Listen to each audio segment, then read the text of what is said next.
Okay. Hopefully there's audio coming through this time.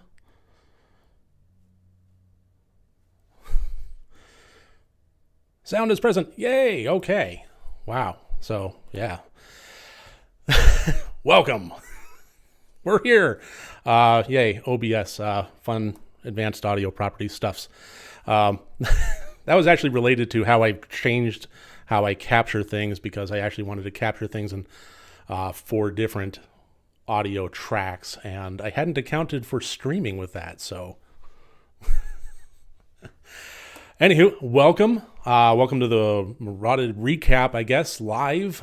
So there's been a few things. I was asked to do these kind of monthly recaps.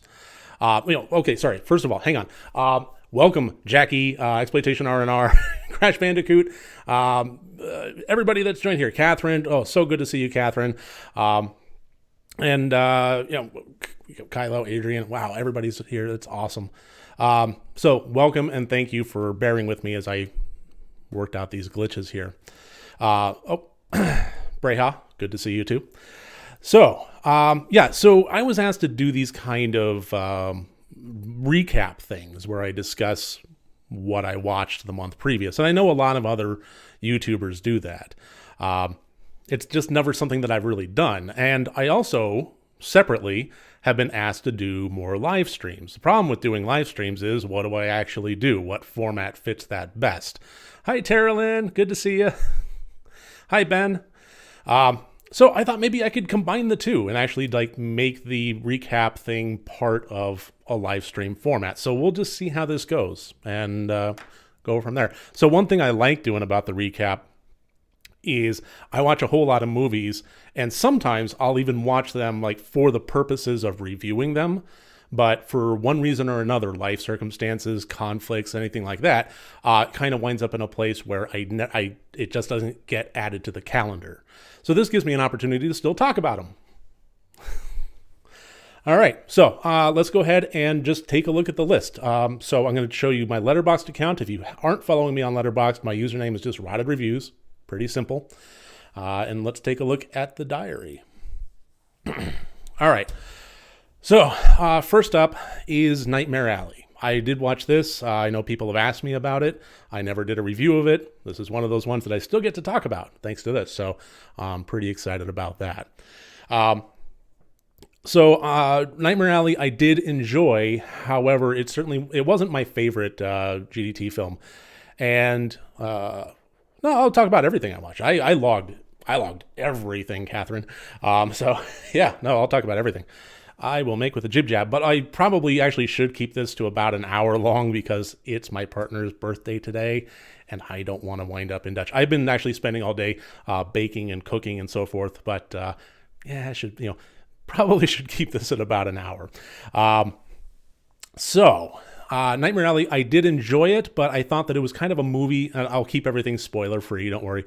I thought it was a movie that was pretty much composed of 2 halves, and I really, really enjoyed the first half. The second half, it's not that I disliked it, but I don't think it really stacked up. Okay, well, it was good to see you, Terilyn. Thanks you for popping by. Okay, North by Northwest. This is part of my endeavor to fill in the gap. I selected 100 films that I want to see. 100 before you die. It's a little morbid, but I'll take it. And I've been whittling that down. Blind spot films that I've never gotten around to, and North by Northwest was one of them.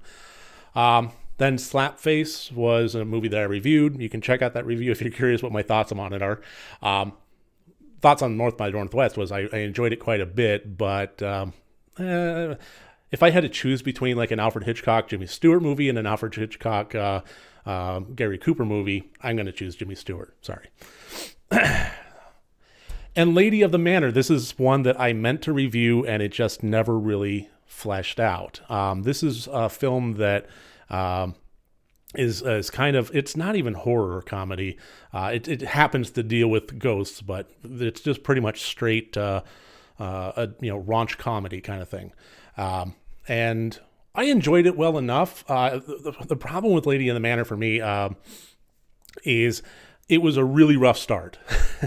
The first half hour, the first act of it or so, the humor just wasn't landing. It wasn't working. It was all raunch, no funny. And it took a little while to kind of get past that point. But once it did, I actually found it to be somewhat charming. So by the time the end credits rolled, I actually did enjoy it. It just, never made a review of it. Ghost of the Ozarks, that was a VOD release that I was happy to watch and happy to review. And check out the review.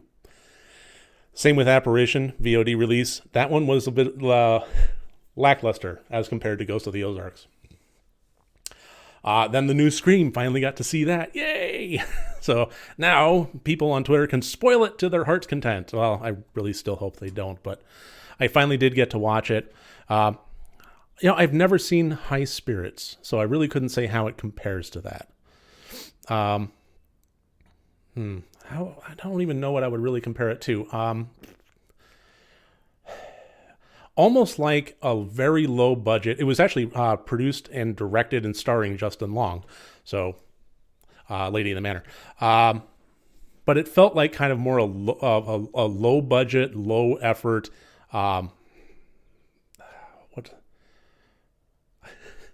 Farrelly Brothers movie.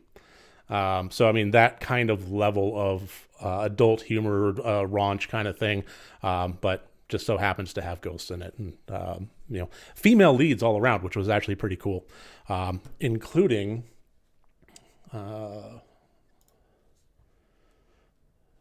that's my review. Fun little romp.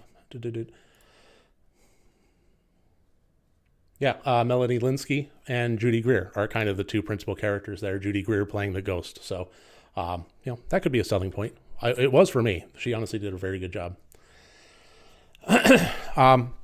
So Scream, I finally got to see Scream, and I don't know. I thought it was kind of middle of the road, better than Scream 3.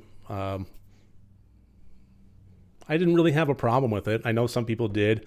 I don't know. I kind of wind up in the middle of the road with a lot of these things, especially as they reach kind of peak popularity. You get the two camps that are throwing stones over their walls and so forth, and I'm just kind of caught in the middle saying it was pretty good. Hey, same thing with Texas Chainsaw Massacre, the new one. So I don't know. I went into that with fairly low expectations, and I know that sounds a little odd, but I don't know. I really didn't expect a whole lot out of it. Just, set in Texas, some massacring with some chainsaws. And for me, the movie delivered. There were some potentially problematic subtextual imagery involved there. So, I don't know. I saw somebody on Twitter that posted one of the most amazing things. Somebody posted something along the lines of, scrolling through my list. Bikini, Bloodbath, Massacre, Shark Attack 3, The Reckoning. Sure hope this matches my politics. I don't know. I don't really have if a movie kind of wants to engage in that level of subtextual thing, I don't necessarily take it as an affront. But yeah. I can see where people were coming from as far as the whole gun violence thing, and in regarding Texas Chainsaw Massacre, the new one. It didn't really bother me a whole lot, but I try to be sensitive to other people's opinions, and nobody's really right or wrong. They feel the way they feel, and that's okay. Scream 3 is one of the very few movies I walked out of in the theater. That's the bottom. I mean, I didn't hate it. I wouldn't walk out of, nothing wrong with you walking out of the theater, but I wouldn't walk out of the theater on it. I didn't hate it outright. But I did kind of feel like it was probably the lowest of the series for me. The kind of the meta Hollywood behind the Hollywood kind of thing, and Parker Posey, I don't know, like the dynamic with her there. I know people are kind of lauding her character now, but for me, it was just irritating to the point of almost taking me out of the movie. All right. Then I did Sympathy for Lady Vengeance and Sympathy for Mr. Vengeance. And those were kind of something that I'm going to be working on in the future. I'm compiling a top 10 list, and it was something where I needed to kind of reaffirm something. So they were movies that I have seen before, but they weren't fresh in my mind. And I wanted to be absolutely certain they fit this criteria. See, that's the problem with doing things like a top 5 or a top 10 list, is I get stymied. And this is just kind of a personal thing with me, is the one with Jackie from Roseanne. I like Scream 2 within the college campus. I mean, I didn't think it was good. Anywho, when I try to come up with the top 5 list, like top 5 killers on a college campus, let's just take it from there. The problem is I have difficulty reconciling the fact that I haven't seen every movie in existence. And I know that it's kind of, the top 5 recommendations that I have based on my experiences and so on. But it just nags at me. And especially if, I try to think, well, that movie that I remember seeing 5 years ago was pretty good, but maybe I should give it a rewatch. And then it just turns into this thing where I'm watching 30, 40 hours worth of movies to try and find a top 5 thing and really narrow it down. Jackie, I really do recommend the Vengeance movies. So we got the Vengeance Trilogy from 𝗘𝗾𝘂𝗶𝗽𝗺𝗺. So we got Sympathy for Mr. Vengeance, then Old Boy, then Sympathy for Mrs. Vengeance, and or for Lady Vengeance, sorry. And they are all phenomenal. Yeah, I know. I mean, I'll never ever watch every one of them. Top 5 killers on the campus, pieces, and then I can't I can't think of all of them. Sweetback's Badass Song. This is the one that I watched that was part of the 100 movies to watch before I die kind of thing, and knocking that one out. So after watching this one, I had never seen it before, and I had actually never seen a Melvin Van Peebles movie before, and I felt like it was time to correct that. And I'm glad that I did. And I have to say, it wasn't a great movie. Just kind of taking it at face value and evaluating on a fairly objective cinema level, not my thing. Let me just put it that way.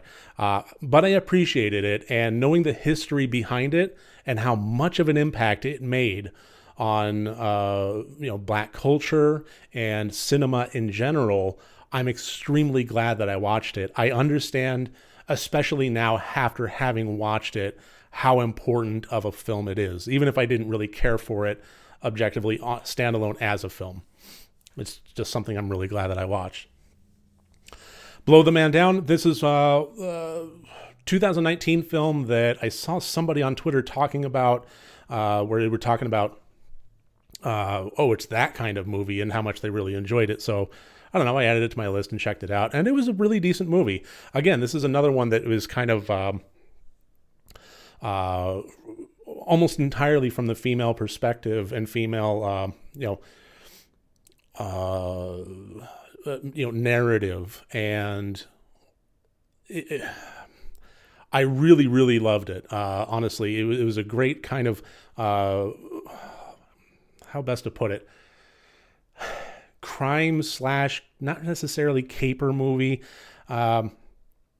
It kind of reminded me of some of those films like, I'm trying to remember, Billy Bob Thornton, Bill Paxton, where, they find money or something like that. And the investigations and the, cross paths and so on and so forth that kind of arise in the situations. And so it was an extraordinarily complex movie that I enjoyed greatly. I do recommend Blow the Man Down. King Knight, that was a review of mine. I was surprised that I felt so mediocre about it. A Simple Plan. Thank you. That's it. That was it. A Simple Plan. Thank you, DC.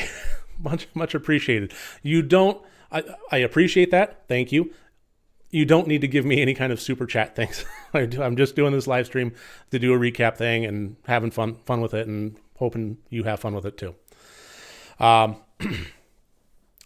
Knight, I was kind of surprised that I felt so mediocre about that, felt so lukewarm about it, because it was from the writer-director of Excision, and I enjoyed Excision a whole lot. That was one that was introduced to me. I think it was selected by Bia, who is I don't know if she's here or not. I don't think so. But, longtime subscriber, supporter, and patron. And it was part of the one of our patron watch parties. And I was blown away by it. I loved it.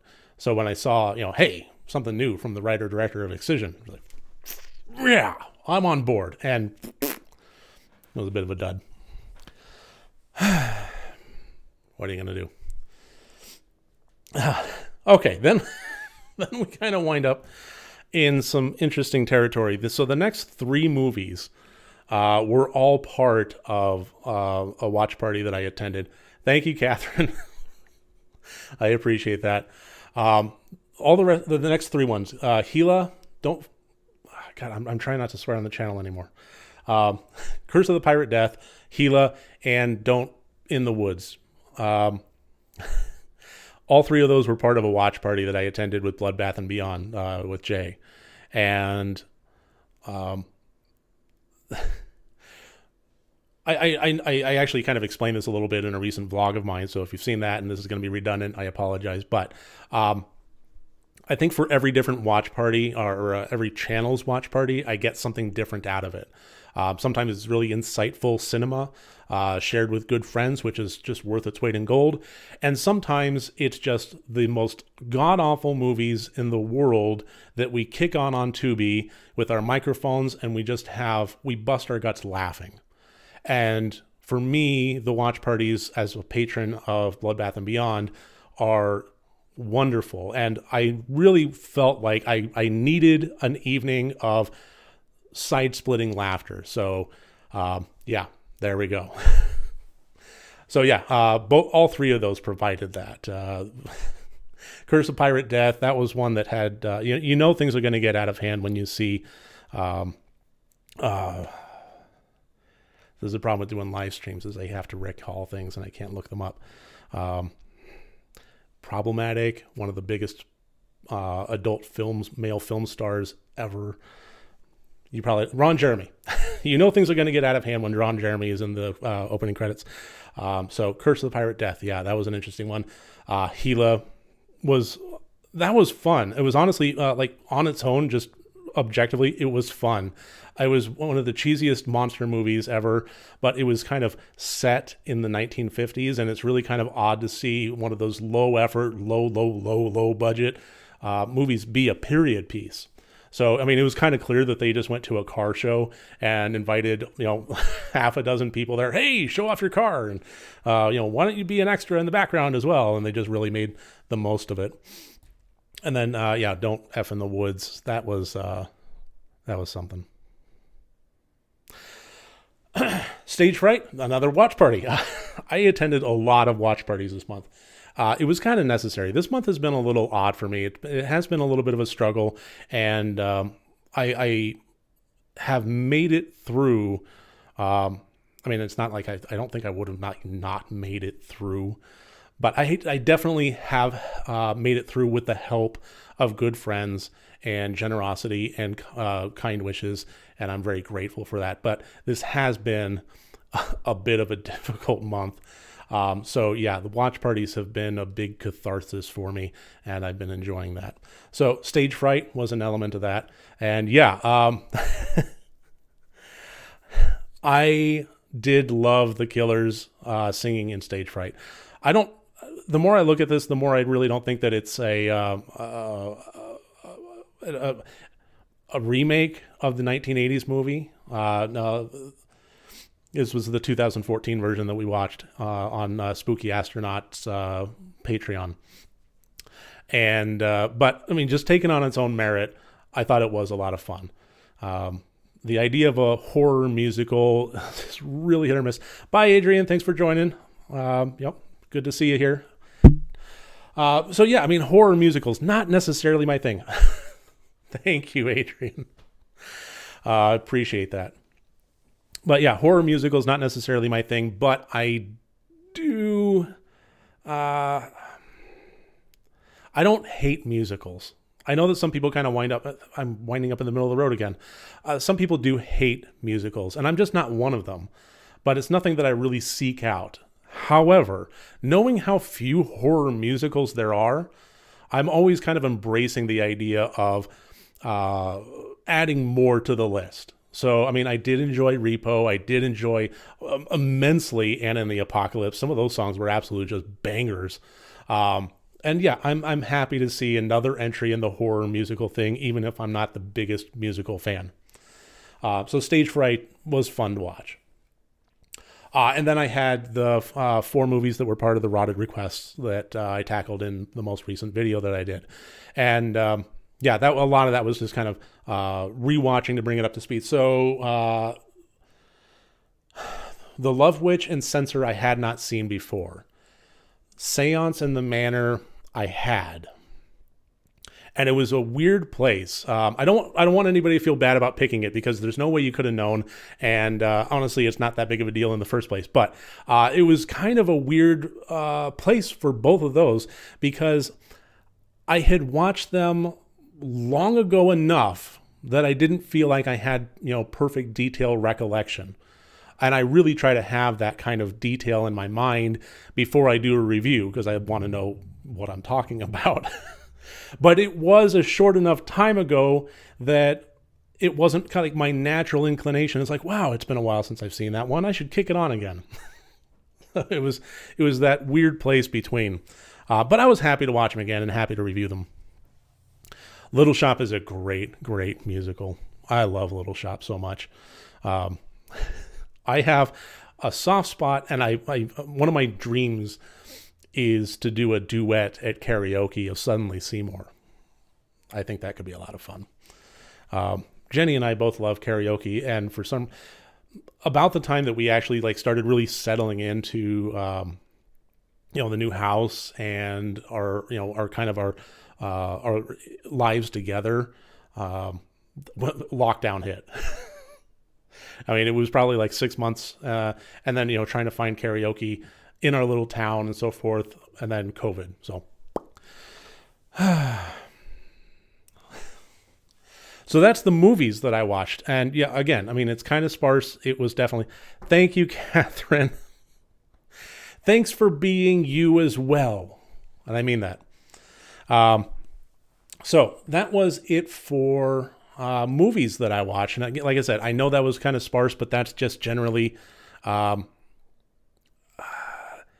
the month that I've had. But I'm not done yet. We're not done yet. Somebody asked me, Catherine, I think it was you that asked me if I was just logging horror movies. Oh no, not just movies, but TV as well. And unfortunately, Letterboxd does not log TV shows. There's a few on there, but for the most part, they don't. I really wish they would. The weird thing is, not to get off on too much of a tangent, which is kind of my modus operandi, Letterboxd, hit the microphone. Letterboxd, as far as I know it, pulls its API data from the moviedatabase.org, which catalogs TV shows. Like, it actually has metadata of TV. So I don't know why they haven't incorporated that into the Letterboxd catalog and logging system, but maybe someday. Anywho, I have prepared a slideshow. Camera gets mirrored. There we go. So I've highlighted a few TV shows that I've seen here. The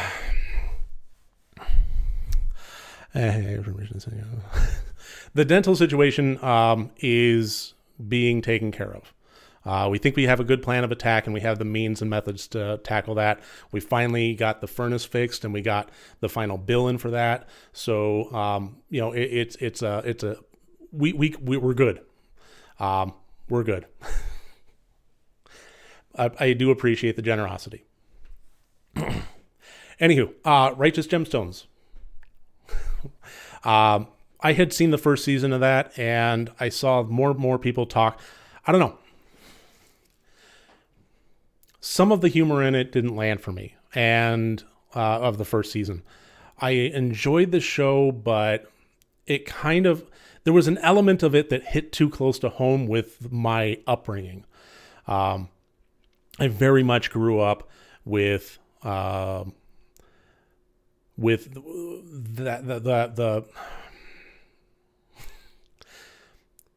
hypocrisy of mega churches on full display. Thank you, Jackie.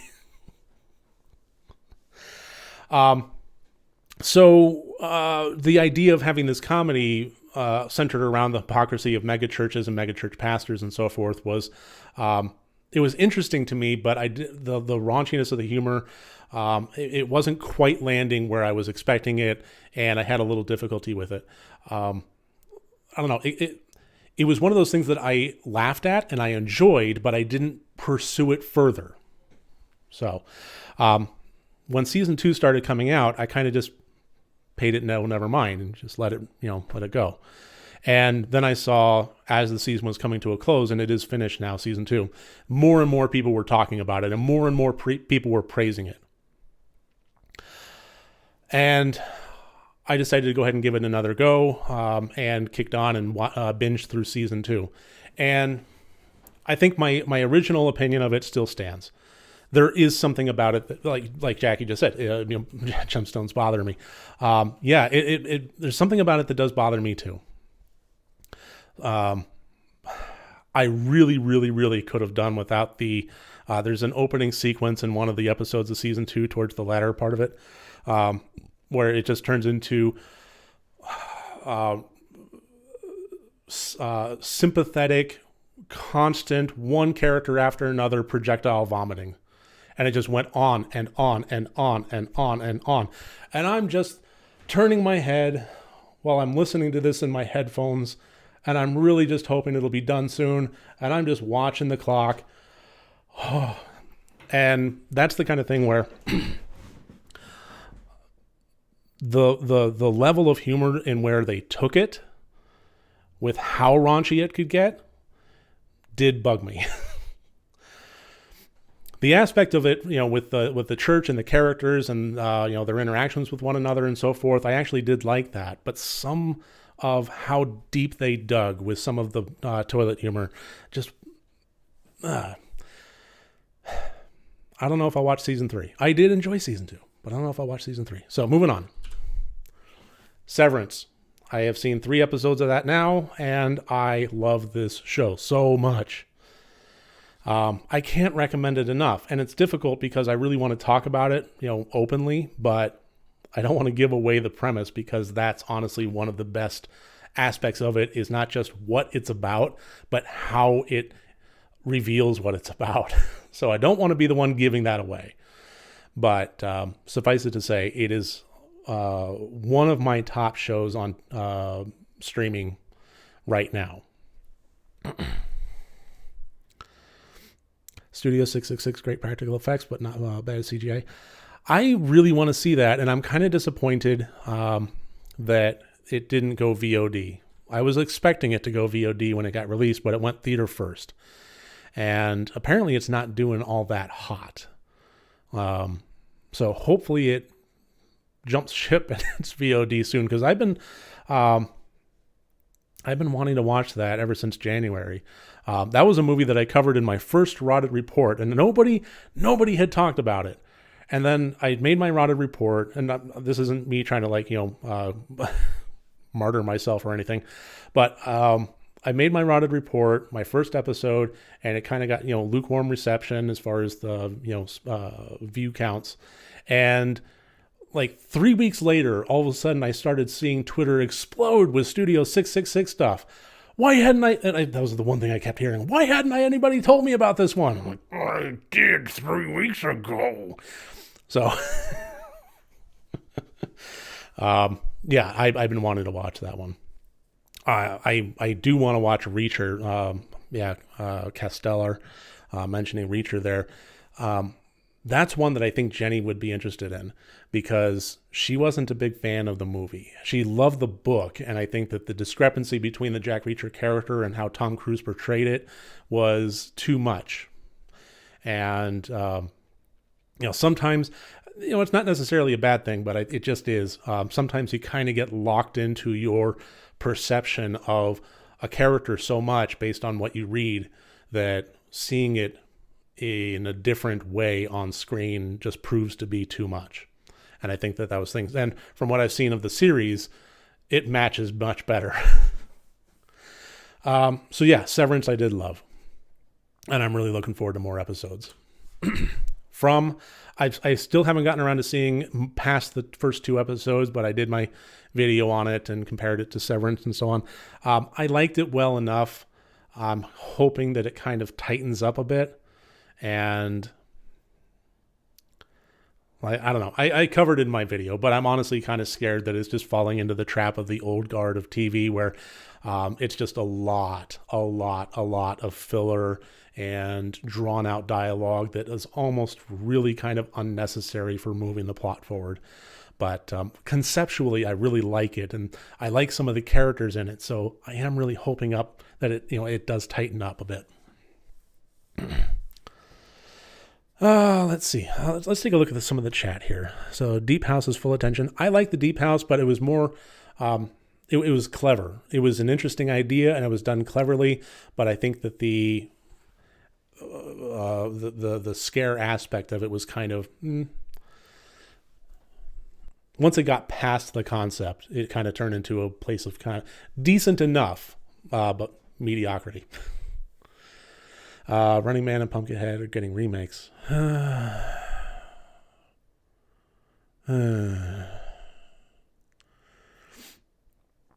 Okay, cards on the table. I don't mind remakes. And I think that the argument that Hollywood and horror are nothing but remakes and prequels is, well, it's just not accurate. The fact of the matter is, I've been logging this for like 2 or 3 years now, at least. And in the time that I've been logging this, and I'm sure this has been on longer than that, but I can just kind of, I've run the numbers for 2 or 3 years. And every year that I have done this, there have been more horror movies released than there have been days in that year.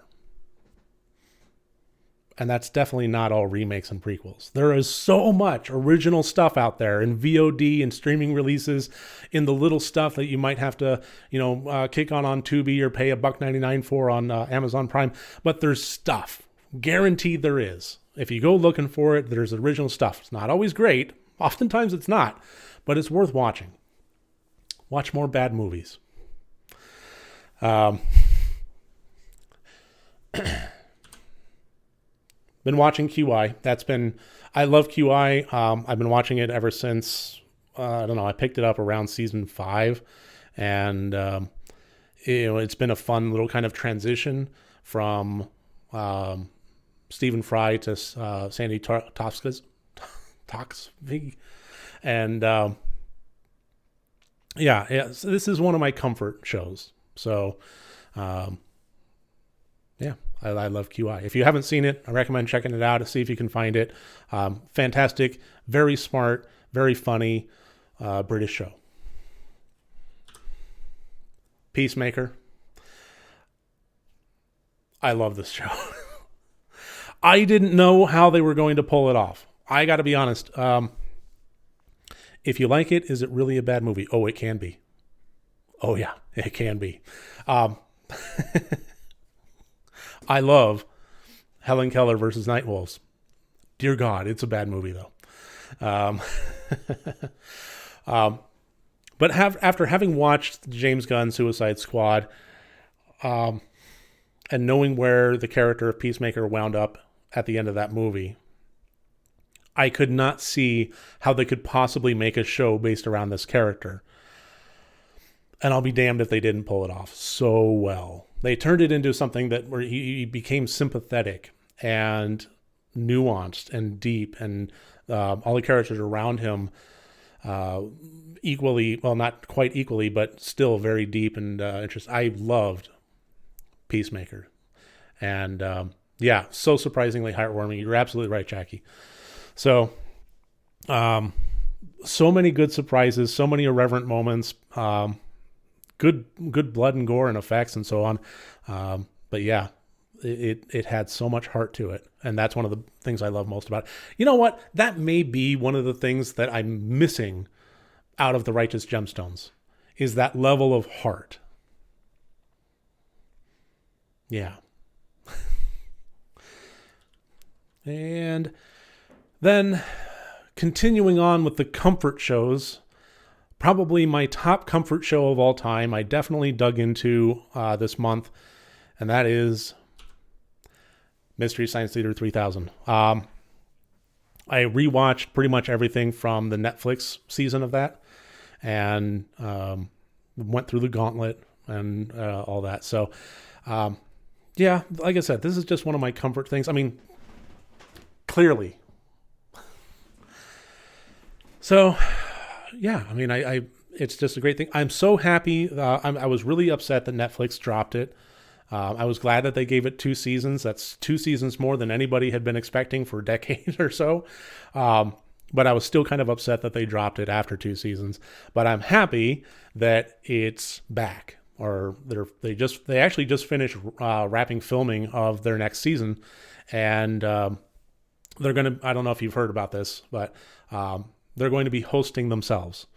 So they're actually going to be coming up with their own streaming platform. I'm trying to remember what it's called, like the Gizmoplex, I think it is. But yeah, it's kind of a membership-based new episodes, happening there.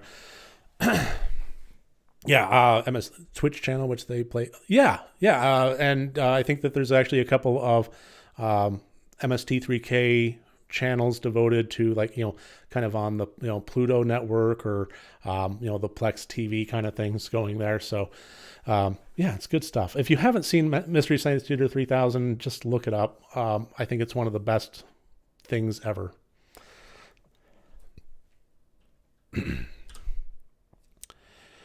Book of Boba Fett. I was not going to watch this, and it wasn't because I was like protesting against it, or it wasn't even like a conscious decision of I'm not going to watch this. I just had no inclination to. And time being finite and my watch list getting ever longer, I just didn't feel like I needed to try and squeeze room for this show that I felt kind of lukewarm about in the first place. And then I started seeing on Twitter that it started incorporating elements of The Mandalorian, which is a show I do love. So I decided to watch the Book of Boba Fett. And I don't really regret it, but I do think that, first of all, if you do like The Mandalorian and you are trying to follow it, you need to watch the Book of Boba Fett. It does continue the storyline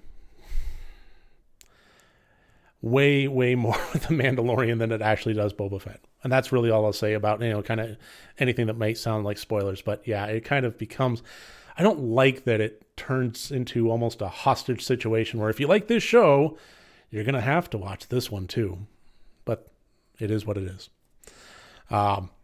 But overall, I just kind of felt like the whole show was a bit of a missed opportunity. Like the aspects of the Boba Fett character, I don't know. Watching the movies, he was just kind of this guy that, was silent and stoic until he kind of fell ass backwards through a happenstance of a blind man hitting him into a mouth of an animal. I've honestly never understood the appeal of Boba Fett. Speaking of TV, have you watched Ghost? I haven't seen the American version of Ghost yet, but I have watched several episodes of the original British one that it's based off of, and I love that to pieces. I hear a lot of good things about the American one. I have nothing against it, but haven't gotten around to watching that one yet. So, but the aspects of the Boba Fett character that I actually found to be enjoyable in watching the Book of Boba Fett as it started kind of just wound up taking a bit of a back seat. So yeah, it just felt like a bit of a missed opportunity. This isn't a spoiler, but I thought this was the ultimate missed opportunity. Is in the very first episode, Boba Fett is walking down the streets of the city in Tatooine, and he has taken the place as the new Jabba, and he is presented with an opportunity to do something, and he says, no, I don't want to rule with fear. I want to rule with respect. And I thought right there, that line, that's what this show could be.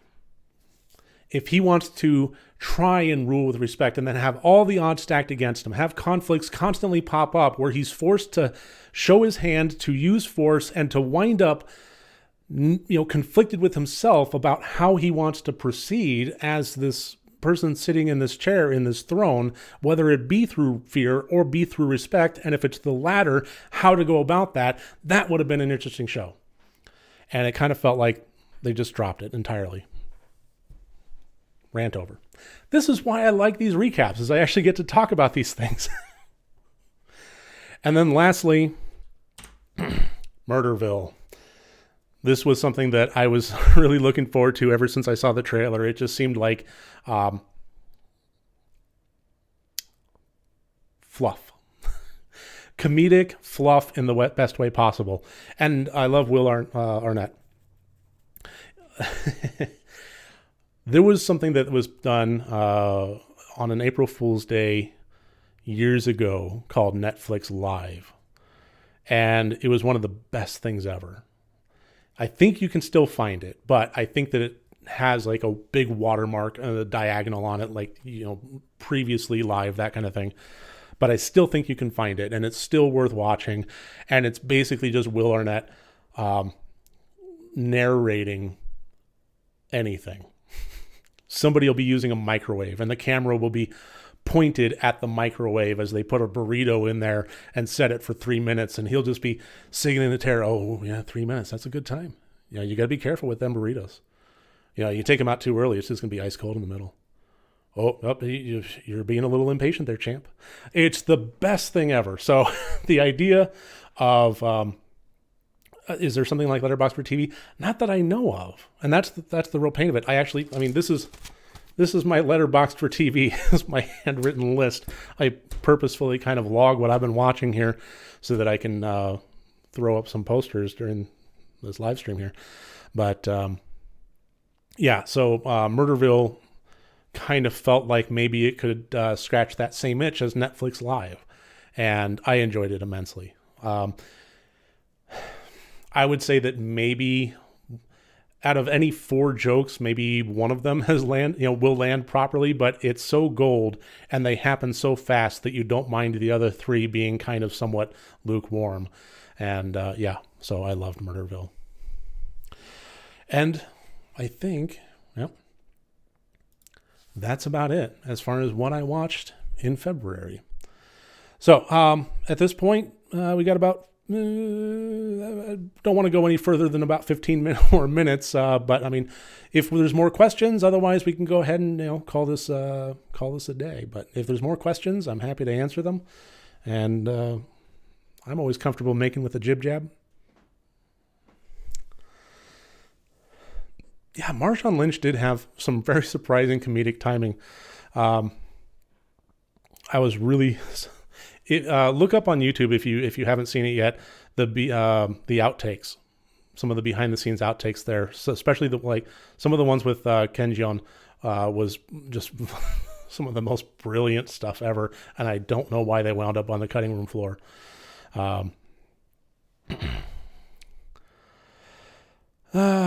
So let's see. Okay, well, it looks like that's about it. I'm not seeing any more chats pop up, so thank you so much for joining me here today. I'm going to get back to the day's events and getting back to cooking for my partner and her birthday. So thank you everybody for joining me here, and thank you everybody for the super chats. Thank you. You all humble me so much. And I appreciate all of your support and your viewership and all of this. So thank you. And if this is a format that kind of, that works for you as far as combining the recap and the live stream aspect, I'll just make it a monthly thing. So yeah, let me know how it goes. Let me know if you thought, what you thought of it and so on. So take care, everybody. And have a good one.